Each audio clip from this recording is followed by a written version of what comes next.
So let's just look at the reality, because this all relates to the market for you.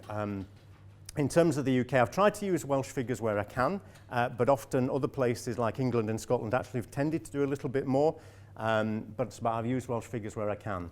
But there's around 8 million dogs in the UK, and they make a big difference about how people take their holidays, where they go for a walk, how frequently they go out for a walk. You know, it's just a fact. That can be a really good thing, or it can be a bad thing. And we know, just looking at the figures from, well, it was CCW now, Natural Resources Wales, around half of all visits to the outdoors in Wales, people have a dog with them. So we can know that actually, even if, as I say, a small proportion don't do what we want, that's going to seem like a big problem. But conflict does occur, but it all depends on the circumstances. A dog being off a lead in one place might not be a problem, in other places it might. So it all depends. But as you've said, there's also lots of significant benefits for health and society and businesses if we want to engage those. Dog owners can often be very protective of their access because actually there's generally less of it occurring rather than more.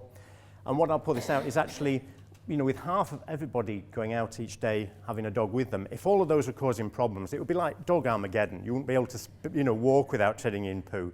So just keeping that in context. But if you're the farmer that's had their sheep chased, or you've just trodden in some dog poo, that, you know, saying, oh, well, 99% of the time it's fine, isn't much compensation. But we need to keep that in the back of our mind, that we need to deal with the problems, but not just, you know, get rid of all the good stuff too. So who are dog owners?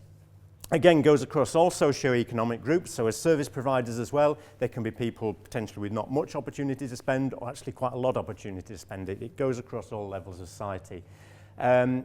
UK average is a dog in 23% of homes. In Wales, it's a lot higher. About 33% of all homes in Wales have a dog in them. So again, if you're trying to communicate to those homes, actually the dog is quite an important part of that.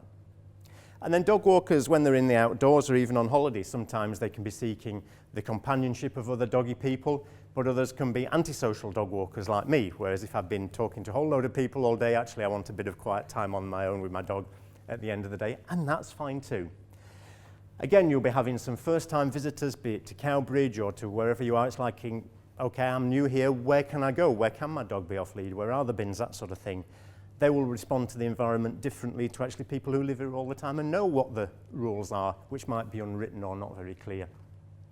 Some people, again, if we're thinking about extending the season here, sometimes other sites where actually when it gets dark at maybe 4 o'clock, can they get in because maybe a barrier goes down, or actually people being before and after work, can they access these sites? So again, there's differences there. We can actually have people who are very active. They'll be involved in, say, dog sports like agility, or there's canicross where people do cross-country running with their dogs. So very active people. But for other people as well, the only reason they might actually go out in the green space or actually want to go out and engage with people is because they have that dog. So when we're thinking about trying to minimize people being socially excluded in society, or somebody just actually being bothered that they're alive, the dog can be quite a good facilitator for that. And it's brilliant to see that you've made these comments. So there's lots of good stuff there.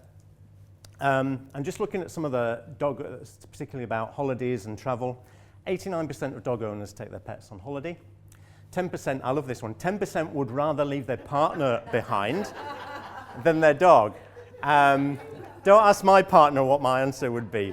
But again, it's a real, you know, in about 80% of homes, the dog is seen as a fully fledged member of that family just as much as a child. And sometimes I speak to people and they'll say, oh, well, I only said that they couldn't bring the dog, or I only told them, you know, I didn't like the dog. But actually you're saying, often saying, well, that means the whole family's not going to come.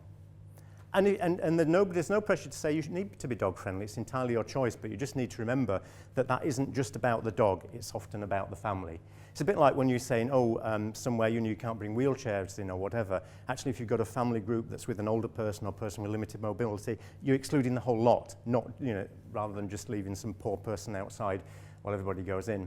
Dog owners spend just short of 390 million a year extra to take their pets on holiday. 45% wouldn't go on holiday without their pet. So we've got 31% of people take their dogs on 2 holidays each year, and for about 6%, 6 times. And again, often these can be like quite short breaks. And 85% of dog owners will research before they go away where to go to see where they're going to have the best experience. You know, some may not and just find what's going on, but actually, where is a good place to go? Where is going to, you know, where am I going to have a good experience if I've got a choice and they do have a choice? So as you've said, having dogs around gives people the motivation to go walking. And again, as I drove wide to come to the Vale of Glamorgan, wow, there's some great places to go in the outdoors. Very different to come here than to actually go for a city break in Cardiff or London or Bristol.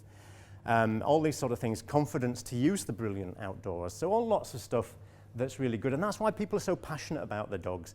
Far easier to, if something's happening, criticise the person, not the dog, I would say, because actually, again, it's not the dog's fault.